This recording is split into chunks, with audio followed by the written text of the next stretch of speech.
Hello everyone, good morning. তো চলো আজকে তোমাদের সাথে একটা ছোট্ট ভিডিও শেয়ার করি। তো কয়েকদিন ধরেই ভাবছিলাম পুজো দিতে যাব, তো সেই মতো ঠিকঠাক টাইম বা সময় হয়ে উঠছিল না। তাই আজকে সকাল সকাল স্নানও করে নিয়েছি, আর স্নান করে হালকা মেকআপ করে আমরা বেরিয়ে পড়েছি এখন পুজো দেওয়ার উদ্দেশ্যে। আর হ্যাঁ, আমরা কিন্তু একা যাচ্ছি না, আমাদের সঙ্গে অনেকেই যাচ্ছে। তো ভিডিওটা দেখতে থাকো। আর আজকের ওয়েদারটাও মোটামুটি ভালোই ছিল। তো এখন কি দেখে বুঝতে পারছো যে আমি এখন কার সাথে হাঁটছি? আরে হ্যাঁ হ্যাঁ, আমার সব জায়গায় ঘোরার পার্টনার আমার বোন কোয়েল। দেখো, আমরা যেখানেই যাই দুই বোন কিন্তু একই ড্রেস পরি, কিন্তু আজকের ড্রেস দুজনের আলাদা আলাদা হয়ে গিয়েছে। কিন্তু ওই যে বললাম, দুজনের টান ভীষণ, তাই আমাদের ড্রেস আলাদা হলেও আমাদের কালার কিন্তু এক হয়ে গিয়েছে। তো অনেকক্ষণ লাইনে দাঁড়িয়ে থাকার পর এখন আমরা লাইন পেরিয়ে মায়ের মন্দিরে পৌঁছে গিয়েছি। এখন আমরা মন শান্তি করে মাকে পুজোও দিয়ে নিয়েছি। তো চলো এখন বাইরে যাই। আমরা আম পাখি ভালো আছে আমরা নিব আমরা হেভি টেস্ট 250 দাও 250 কত 270 টাকা।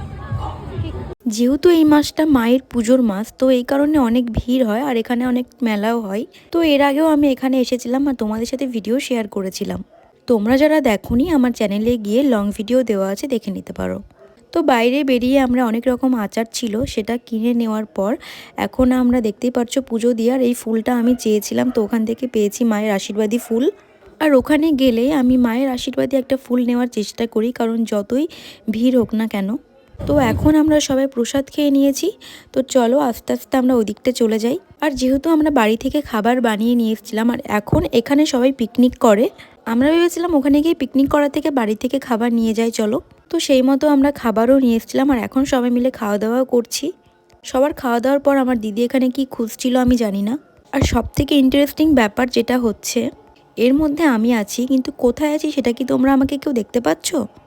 আর তাছাড়া দেখতে না পাওয়ারই কথা, কারণ এটা আমাদের জায়গা নয়, এটা ছোটদের জায়গা।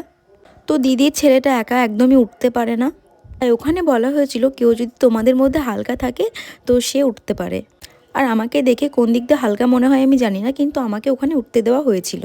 আর আমি সব থেকে ভীষণ মজা পেয়েছিলাম ওখানে উঠে। তো ওখান থেকে বেরিয়ে যাওয়ার পর এখানে খাদি মেলা হচ্ছিল, তো সেটাই আমরা দেখতে এসে জানতে পারলাম যে মেলা অনেক আগে উঠে গিয়েছে। আর গালটা দেখাচ্ছিলাম কারণ আমাদের গালে লাল লাল কি দিয়ে দিয়েছিল, সেটা মোছার পর গালটা ভীষণই লাল হয়ে গিয়েছে। তো আজকের ভিডিওটা তোমাদের কেমন লাগলো সেটা কিন্তু অবশ্যই কমেন্ট করে জানিও। দেখা হচ্ছে নেক্সট ভিডিও, ততক্ষণ সুস্থ থেকো, ভালো থেকো, টাটা।